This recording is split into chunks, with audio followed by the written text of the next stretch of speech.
In this raw and candid Reddit-style story, a husband shares the painful journey of discovering his wife's betrayal. From subtle signs and secret messages to confrontations filled with lies and manipulation, he walks us through the emotional roller coaster of heartbreak, anger, and eventual self-discovery. Filled with unexpected twists, harsh truths, and tough decisions, this story is a gripping look at what happens when love turns to deception, and how one man learns to reclaim his life after betrayal. Perfect for anyone seeking honesty about the dark side of relationships and the strength it takes to move forward. Hey Reddit. I honestly don't even know how to start this because I'm still trying to wrap my head around everything. I'm a 34-year-old guy, married for about 7 years to what I thought was the love of my life. We've got 2 kids, a house, the usual, happy family setup that everyone else seems to envy. Or at least, that's what I thought. For a long time, things seemed okay. But maybe I was just blind or too trusting, because little by little, things started feeling off. It wasn't anything huge at first.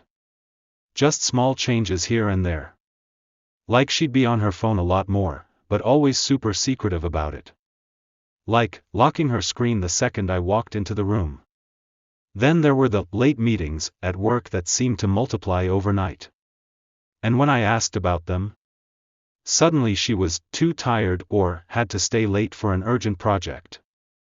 I tried to be understanding. I really did. But it gnawed at me. She also started snapping at me over dumb things.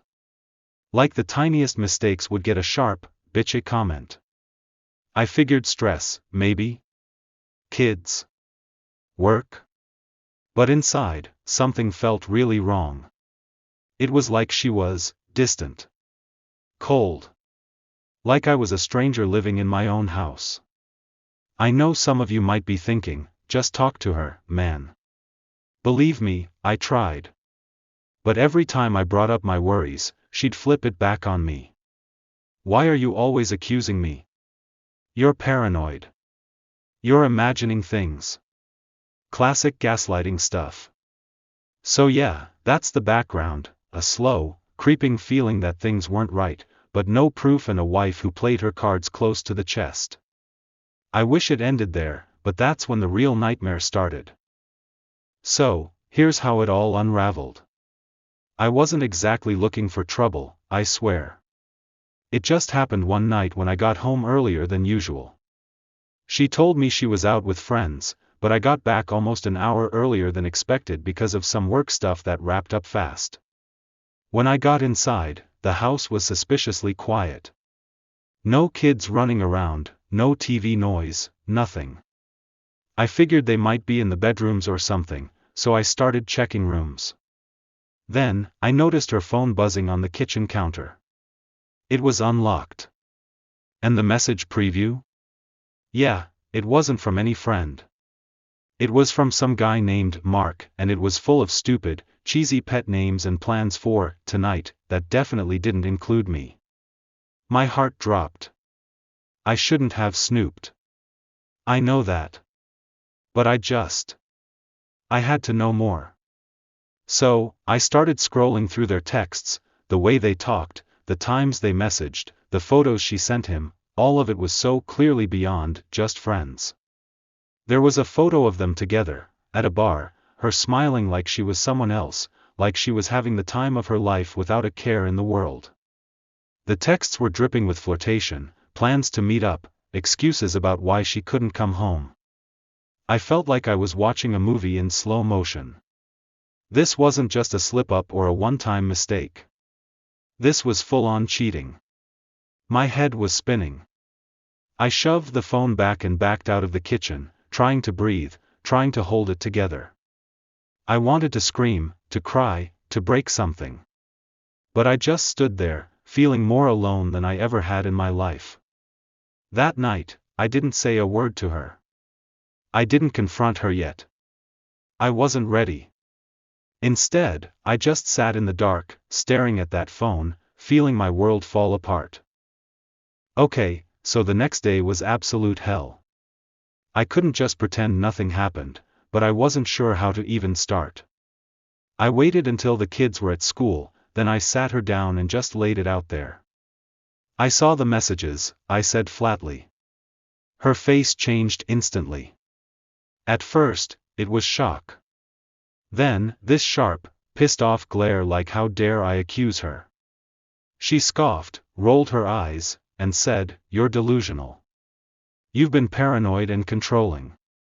There's nothing going on with Mark. You're just looking for reasons to pick fights." I showed her the messages. The texts. The photo. She looked at it for a long time, then laughed. "Yeah, laughed. She said, that's not what it looks like. You don't understand. It's complicated." When I pressed for an explanation, she started getting defensive and bitchy, flipping it on me. "Maybe if you weren't so boring and neglectful, I wouldn't have to look elsewhere," she snapped. "You're never home. You never pay attention. This marriage is dead, and you're too blind to see it." That hurt. God, it hurt. But what pissed me off more was the blatant lies and how she twisted everything. She insisted it was just texting, nothing physical. Then when I asked if she'd met him in person, she said, "I told you, it's complicated. You're trying to ruin everything." I asked if she still loved me. She paused, then said, "I don't know. Maybe not the way you want me to." That was the moment I realized how deep this mess was. I wasn't dealing with a partner, I was dealing with someone who was already checked out, and who wasn't afraid to hurt me. After that confrontation, I was a wreck. I went from shock to anger to this crushing sadness I didn't know how to handle. At first, I just wanted to scream and break everything in sight. But then, when the rage faded a little, I felt hollow, like the part of me that believed in us was ripped out and stomped on. I couldn't sleep for days. Every little thing reminded me of her lies, the empty spot on the couch, the way she used to smile at me, the plans we made that were clearly fake to her. I kept replaying every conversation, every moment, wondering how I missed the signs or if I was just too stupid to see the truth. I caught myself questioning everything. Was it me? Was I really boring and neglectful like she said? Part of me wanted to blame myself because that felt safer than admitting she just didn't care anymore. But deep down, I knew no one deserves to be treated like that. What hurt the most was realizing that she lied to me so effortlessly, like it was nothing. The trust we built over years? Shattered. I felt like a fool. And honestly, there were moments when I just wanted to give up, to walk away and never look back. But then there was another part of me, the part that still hoped we could fix this, somehow. Even after everything, I wanted to believe there was a way through the mess. After the emotional storm settled a bit, I realized I needed answers, not just from her, but for myself. I started paying closer attention to her behavior, hoping to catch some sign of honesty or remorse. Spoiler, didn't find much. She kept up the act like nothing was wrong, but the bitchiness only got worse. Any question I asked about Mark or our marriage was met with sarcasm, lies, or cold silence. One day, she even accused me of spying on her, saying I was paranoid and controlling again. Classic move. But then, out of nowhere, she threw a curveball. She said she was confused and needed time to figure things out. I asked if she wanted a divorce, and she dodged the question like a pro.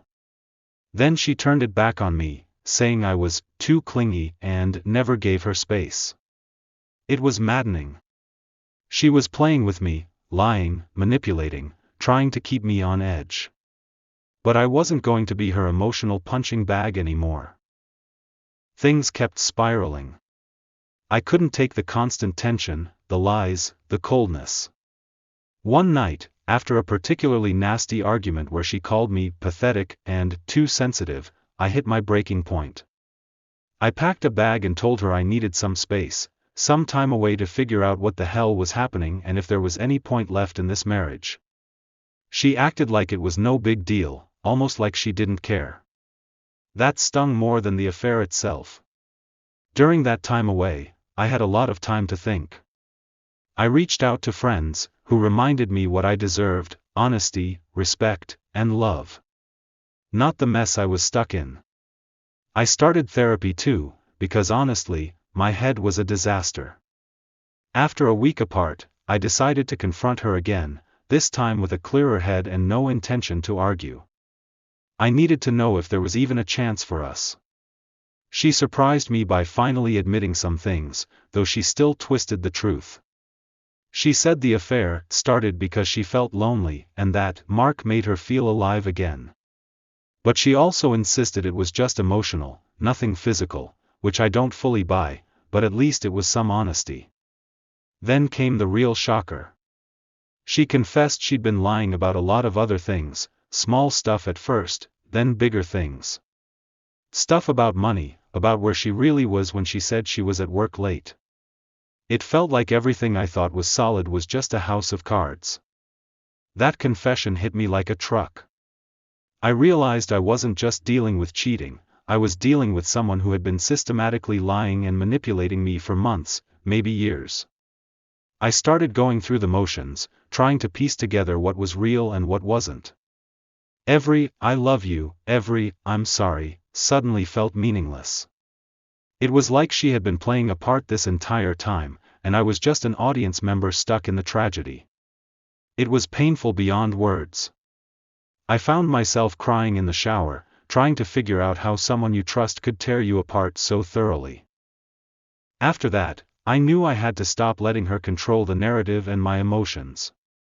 I started setting boundaries, no more letting her gaslight me or walk all over me.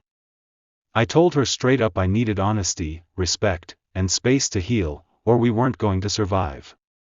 She hated it. Said I was being selfish and dramatic. But I stood firm. For the first time in months, I felt like I was taking back control of my life.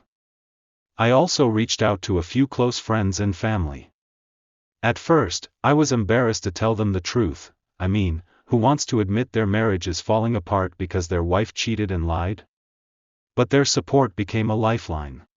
Just when I thought I was starting to gain some clarity, she dropped a bombshell that blindsided me. Out of nowhere, she said she was pregnant. Yeah, I know. The timing was perfect, or not.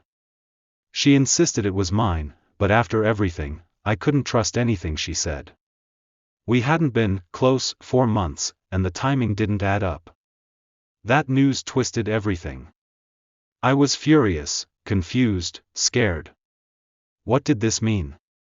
Was she trying to trap me? Was she using this to manipulate me into staying? It felt like a cruel joke. After she told me about the pregnancy, things got even more complicated.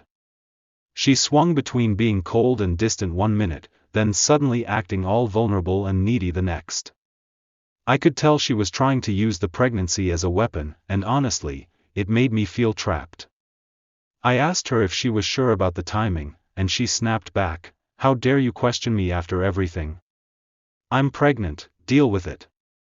Her attitude was so bitchy and defensive, it made me want to scream. I started doubting myself again. Was I the bad guy here? But deep down, I knew I had to protect myself and the kids. This wasn't just about her anymore, it was about what kind of future I wanted for all of us. With the pregnancy hanging over us like a storm cloud, I had to start thinking seriously about what I wanted. Staying with her felt impossible. How could I trust someone who had lied, cheated, and treated me like garbage? But walking away meant breaking up the family and facing a future I never imagined.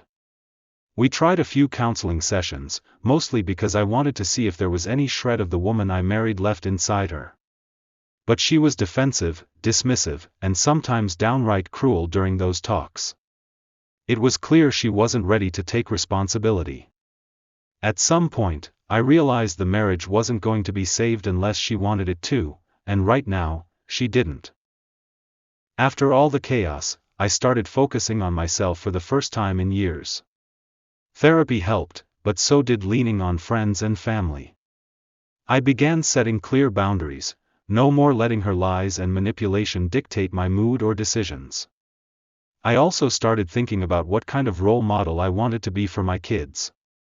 Staying in a toxic environment wasn't an option. I had to show them strength, honesty, and self-respect, even if that meant walking away. It was one of the hardest decisions I've ever made, but I knew I had to do it for my own sanity and their future. I decided to separate from her.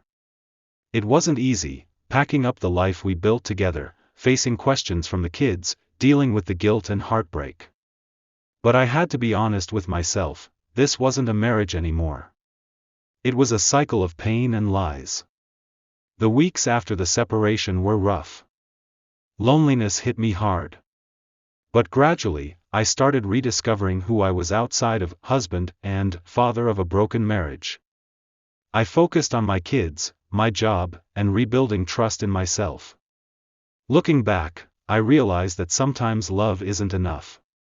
Trust and respect matter more. So, here I am, still picking up the pieces but feeling stronger than ever. This whole ordeal taught me a lot, about trust, about people's capacity to hurt, but also about resilience. If you're reading this and suspect something's off in your relationship, don't ignore the signs like I did. Trust your gut, communicate honestly, and don't let anyone gaslight you into doubting yourself. And if you're dealing with betrayal, know this, it's going to hurt like hell, but you can come out the other side. Focus on your worth, lean on the people who truly care, and don't be afraid to walk away when it's time. Thanks for reading. If anyone's been through something similar or has advice, I'm here to listen.